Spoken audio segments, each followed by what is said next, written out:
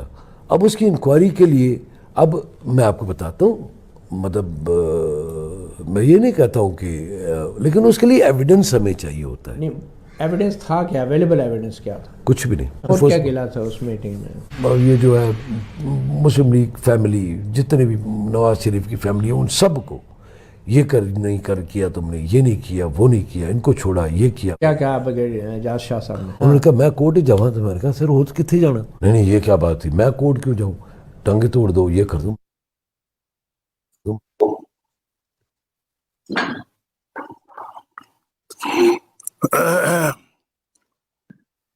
یہ دیکھ لیا جی آپ نے سن لیا یہ دیکھ لیا. آواز نہیں آ رہی جی میری آواز آ رہی ہے میری آواز آ رہی ہے آپ کو جی. یہ ہے بشیر میمن صاحب جو گریڈ 22 کے افسر ہیں یعنی سب سے بڑا گریڈ جو سرکاری افسروں کا ہوتا ہے گریڈ 22 کے افسر ہیں اور یہ وہ بتا رہے ہیں یہ ڈی جی ایف آئی اے تھے اس وقت کہ مجھے عمران خان نے کیا کہا. یعنی سب کچھ کہ دہشت گردی کا پرچہ بھی نواز شریف پہ ان کی فیملی پہ دو ان کی پارٹی کے لوگوں پہ دو غداری کا بھی دو اور کرپشن کا بھی دو. اور اس نے کہا جی کسی لحاظ سے کوئی بنتی نہیں ہے بات نہ کوئی ثبوت ہے نہ کوئی وجہ ہے میں کیسے دے دوں میں نے کسی قانون قاعدے کے مطابق چلنا ہے. تو اس نے کہا نہیں تم دو. اس نے کہا جی میں تو نہیں دے سکتا. اس نے اپنا یہ بندہ جو ہے بشیر میمن اس کے بارے میں سنا ہے کہ یہ بہت ایماندار آدمی اپ رائٹ ہے انٹیگریٹی والا بندہ ہے اور آنےسٹ آدمی. اس نے کہا کہ جی میں تو یہ کام نہیں کر سکتا اور اس کی بجائے انہوں نے وہی کام اس نیب سے لے لیا.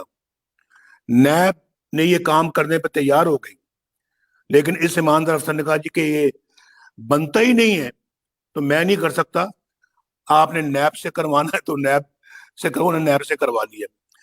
یہ ہے نیب کی بے ایمانیاں اور نیب کی ون سائیڈڈ اکاؤنٹیبلٹی اور نیب کی زیادتی اور ظلم اور ناانصافی. اور یہ کورٹس بھی کہہ چکی ہیں لیکن کورٹس نے آج تک کبھی اس نیب کے قانون کو ختم کرنے کے لیے کوئی ایکشن نہیں لیا. اگر نیب ٹھیک نہیں ہے تو پھر کورٹس کو اس پہ عمل درآمد روکنا چاہیے تھا لیکن ایسا ہوا نہیں ہے. تو میں یہ کہہ رہا ہوں کہ اب شہباز شریف صاحب کو پکڑ لیے. شہباز شریف صاحب جس نے پنجاب کی اتنی خدمت کی دن رات ایک کیا اور اپنا سکون چھوڑا اپنی نیندیں چھوڑ کر انہوں نے اپنے پنجاب کو سنوارا اور پنجاب کے لوگوں کی حالت کو بدلا. اس کو گرفتار کر کے ان کی انا کو تو بڑی تسکین پہنچی ہوگی لیکن وہ تو انہوں نے کیا کیونکہ شہباز شریف ماشاءاللہ جب سے پیدا ہوا ہے اللہ کے فضل و کرم سے صنعت کار فیملی سے اس کا تعلق ہے. لیکن مجھے یہ بتائیں کہ جو بنی گالا کا جو مالک ہے عمران خان اس کے ذرائع آمدنی کیا ہے؟ یہ بنی گالا کہاں سے بنا اس کی زمین کہاں سے آئی؟ اور یہ جیسے میں نے پہلے بھی کہا کہ کہتے ہیں جی کو پیسہ ادھر سے آیا چیک ادھر سے ادھر گیا ادھر سے پھر ادھر چلا گیا اور ادھر سے پھر یہ بنی گالا میں آیا. اور اس کے بعد جو ہمارے ثاقب نثار صاحب انہوں نے ان کو کلین چٹ دے دی لیکن یہ قوم رسیدیں مانگتی ہے رسیدیں